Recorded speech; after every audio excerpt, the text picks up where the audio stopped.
On to news coming in from Pakistan, which is making yet another attempt to legitimize Gilgit-Baltistan. The issue of making the region a province of Pakistan has been on agenda for the country's cabinet meetings and is now yet again coming up for discussion during the cabinet meeting to be held in the country tomorrow. Wion's Pakistan Bureau Chief Anas Malik has accessed the cabinet note. Let's get in further details from Anas himself. Anas, bring us up to speed with what the cabinet note says exactly. Well, yes, Molly, the Pakistani Federal Cabinet is to meet tomorrow at 11:30 at the Pakistani Prime Minister's office.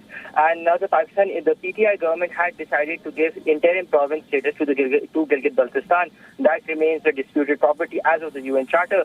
And a summary that was moved in the last cabinet meeting as well, but it was overturned due to the unavailability of the law minister. It is now to be tabled again. Now, by the PTI government now plans by giving the status of the interim province. They say that the people of Gilgit-Baltistan would be having far more rights.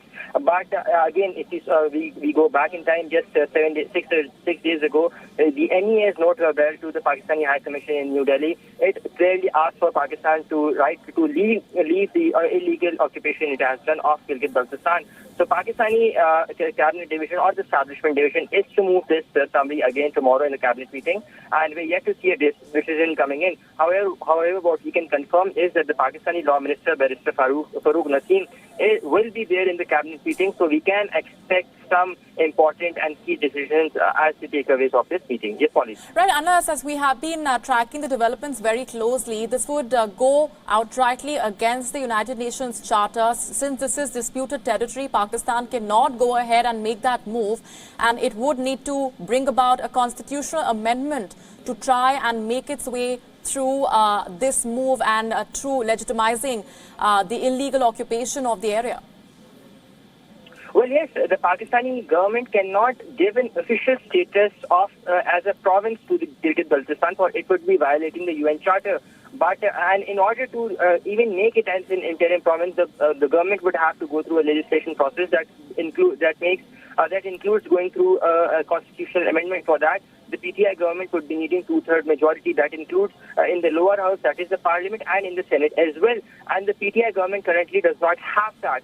But what we saw and what we heard from the Pakistani Prime Minister Imran Khan just 2 days back in his interaction with the Pakistani journalists, he said that they won't really depend upon and go for amending the constitution. Instead, they would rather be dependent upon governing through presidential ordinances. And that is something that can be done. So if in case this is a probability that cannot be ruled out, that if at all this summary is approved from the cabinet to make Gilgit-Baltistan as an interim province, then the Prime Minister can perhaps move this in form of an ordinance to the President of Pakistan, who will have to sign it.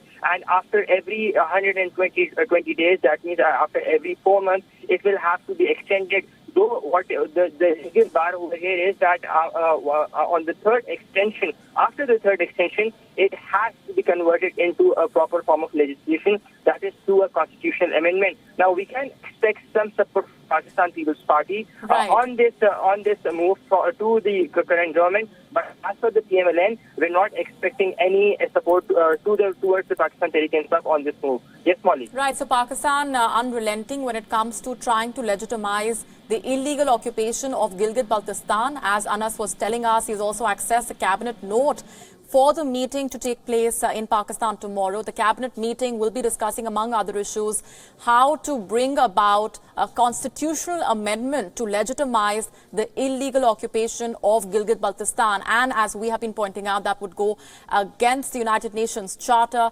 since the area is disputed territory.